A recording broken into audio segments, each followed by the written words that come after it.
আজ তোমাদের মুড়িঘন্ট বানিয়ে দেখাবো। চলো শুরু করা যাক। প্রথমে গোবিন্দভোগ চাল ২-৩ বার ধুয়ে ১ ঘন্টার মতো ভিজিয়ে রেখে দেব। তারপর কাতলা মাছের মাথায় স্বাদমতো লবণ, হলুদ গুঁড়ো, লঙ্কা গুঁড়ো ভালো করে মাখিয়ে নেব। কড়াতে সর্ষের তেল গরম করে ডুমো করে কেটে রাখা আলু স্বাদমতো লবণ ও হলুদ গুঁড়ো দিয়ে একটু লাল করে ভেজে তুলে নেব। ওই তেলেই কাতলা মাছের মাথাগুলো দিয়ে ভালো করে ভেজে তুলে নেব। এরপর তেজপাতা, শুকনো লঙ্কা ও গোটা গরম মসলা ফোড়ন দিয়ে পেঁয়াজ, টমেটো ও কাঁচা লঙ্কা দিয়ে ভালো করে ভেজে নেব।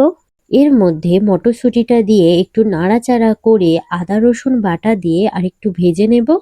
একটা বাটিতে হলুদ গুঁড়ো, লঙ্কা গুঁড়ো, জিরে গুঁড়ো, ধনে গুঁড়ো, অল্প একটু জল দিয়ে ভালো করে মিশিয়ে মশলাটা এর মধ্যে ঢেলে দিয়ে ও স্বাদমতো লবণ দিয়ে ভালো করে কষতে থাকবো।